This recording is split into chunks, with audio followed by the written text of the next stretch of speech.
Ingalls, and I'm a speech therapist with Tritherapy East. I've been a speech pathologist for almost 12 years now with Tritherapy East. Our company serves birth to 5 years old. And I will tell you a little bit about myself. I've wanted to be a speech therapist since I was about 10 years old because I have a beloved family member that was receiving private speech therapy in the home, and I saw this struggling young man just develop and come alive and be able to communicate. He has since then gone to college, and he now is able to hold a job in North Carolina. And I just want to speak on behalf of these children that can't speak for themselves. The elimination of these services would just be absolutely devastating to the children and to their families.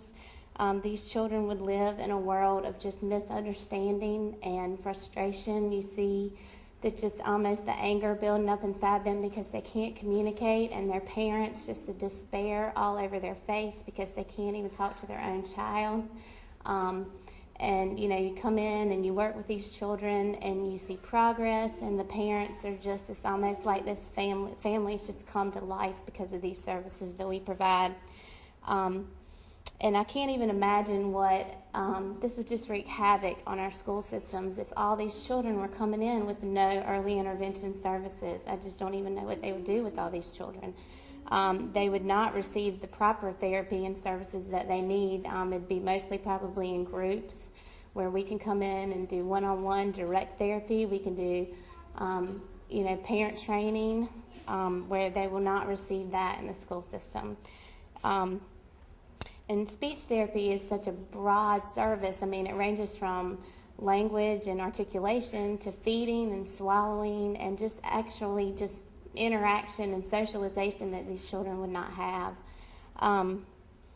And just to touch on the economic status of it, over 20,000 people would be out of a job if this, this cut goes through, and small businesses would just have to close their doors, and that would just take our state that's now already in a recession straight into a depression.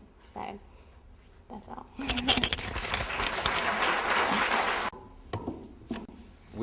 My wife Katie and I are here. We have a little girl. You've heard Mariana in the back there some. She is 5 years old. She was born with in utero stroke, and without therapies, she's got multiple disabilities, and she would not have any potential. In fact, when she was born, they basically just told us to take her home and enjoy her, and we may have something later, but most likely would be a vegetable. And with therapies, we've made it a long ways, and we've seen a lot of positives. But beyond that, and beyond just our situation, I work in the pharmaceutical industry, and I get to work with a lot of doctors, and I look at diabetes, and I look at a disease state where they treat at the end of it and they don't try to prevent it, and the cost is so much more later. And if we give up these therapies, the cost is going to be so great to the state of North Carolina, you just can't imagine it. And I'll really close with this. We've had the opportunity to live here, and then we moved to Colorado for 2 years and came back. Colorado made this mistake, and when we got out there, they were deinstitutionalizing the state, because they took services away and thought sending kids to institutions was the answer.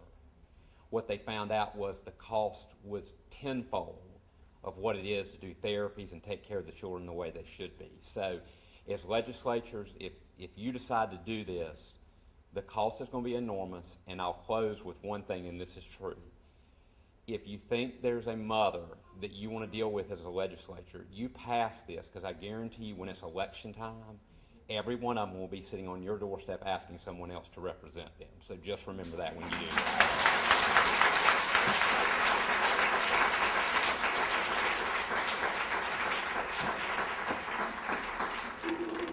Thank you very much.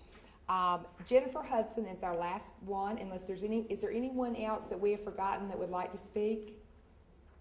Okay, Jennifer.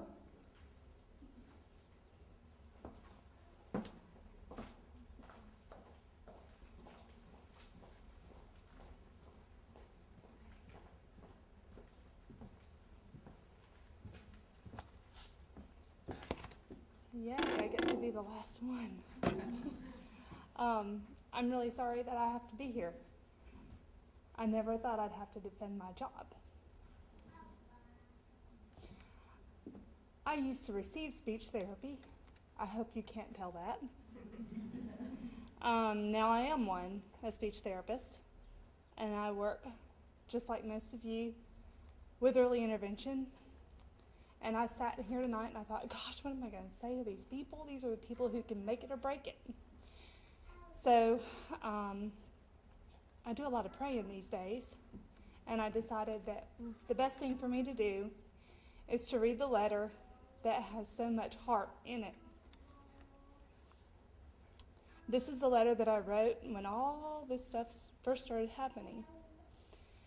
I am a speech language pathologist working in a private practice firm focusing on language delays.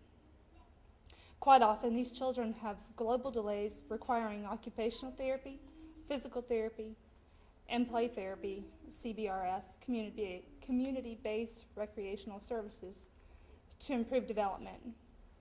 These children are usually diagnosed around 15 to 24 months when the only service that they qualify for are early intervention. I currently serve 22 children. All but 4 receive speech therapy services through Medicaid funding for eligibility. Most of my families fall below the poverty line due to difficulties with the job market and the economy.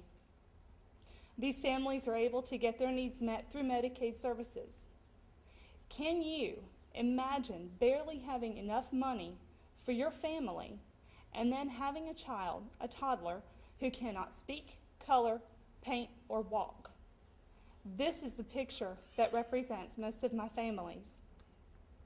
Medicaid alleviates a burden, payment for services needed, that so many of my families face. Medicaid also allows a professional to come into a patient's home, help a child become more functional, hopefully increase development to levels that are age appropriate, become an advocate not only for the child but also for the family, and provide a great resource. Let me tell you about a patient. I started serving Joyce I started seeing her when she was 14 months old. Joyce was born premature with a lot of complications. She was on a peg tube to increase nutrition and help her gain weight. She weighed the equivalent of a 6-month-old. Joyce did not engage in play. She did not participate in singing with gestures like the Itsy Bitsy Spider, or if you're happy and you know it, you can name the rest of them. She did not imitate any environmental sounds like animal sounds, sounds of vehicles. She would not imitate consonant vowel syllable strings like mama or baba, which are the very basic building block of word production. Joyce's mother lived in her low-rent housing and stayed at home to take care of the needs for her special child while Joyce's father worked. You can imagine the stress upon this family as Joyce's mother took her to Chapel Hill for feeding therapy and for follow-up visits with the NICU unit. Joyce's speech therapy included playing with blocks, singing songs, looking at flashcards, reading books, and playing with various age-appropriate toys. Speech therapy also included oral motor exercises and following through with recommendations from the feeding team at Chapel Hill to increase her diet, strength, and her weight. Joyce also received physical therapy to teach her to crawl, to cruise, and to walk. Joyce is now 2 years old. She is putting 2 and 3 words set together to communicate her wants and needs. She is walking well, even running, especially to the swings. Joyce is able to eat all foods and drink thin liquids, and removal of the peg tube is finally being considered. I cannot imagine where Joyce would be today had the services covered by Medicaid not been there. Joyce's mother has had such wonderful help from the Children's Developmental Services Agency, the University of North Carolina at Chapel Hill, the speech therapist, occupational therapist, and the physical therapist. As you vote on matters concerning the allied health industry, I pray that you will consider Joyce's case and remember that she represents millions of children in this country. Thank you for your time. I understand that there must be budget cuts, but I cannot believe that the leaders of this great nation or state would consider eliminating these services from our children.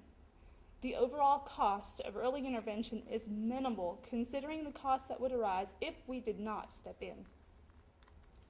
Thank you.